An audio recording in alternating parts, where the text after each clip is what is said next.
কুষ্টিয়ার দৌলতপুরে গৃহবধূকে হত্যার অভিযোগ উঠেছে স্বামীর বিরুদ্ধে। কুষ্টিয়া থেকে আলী হোসেনের পাঠানো তথ্য ও ভিডিও চিত্রে দেখুন বিস্তারিত।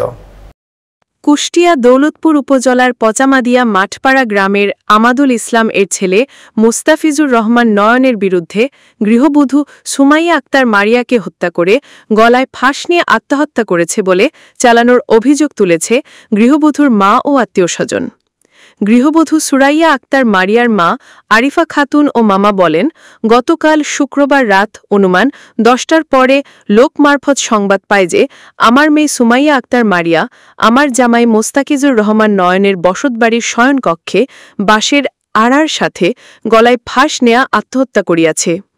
এই সংবাদ পাইয়া আমি সহ আমার আত্মীয়স্বজন পচামাদিয়া মাঠপাড়া গ্রামে আমার জামাইয়ের বাড়িতে আসিয়া দেখি আমার মেয়ে সুমাইয়া আক্তার মারিয়া এর মৃতদেহ তাহার শয়নকক্ষে খাটের উপর রাখা ঢাকা এবং কাপড় দিয়ে ঢাকা।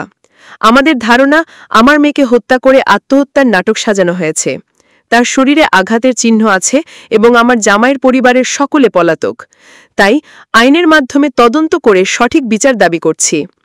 এদিকে মোস্তাফিজুর রহমান নয়নের বাড়িতে তার পরিবারের কাউকে পাওয়া যায় নাই। এ বিষয়ে দৌলতপুর থানা অফিসার ইনচার্জ সুলাইমান শেখ বলেন, আমরা অপমৃত্যুর লিখিত অভিযোগ পেয়ে সুরাইয়া আক্তার মারিয়ার লাশ উদ্ধার করে ময়নাতদন্তের জন্য কুষ্টিয়া জেনারেল হাসপাতালে পাঠিয়েছি। ময়নাতদন্ত শেষে আইনানুগ ব্যবস্থা নেওয়া হবে।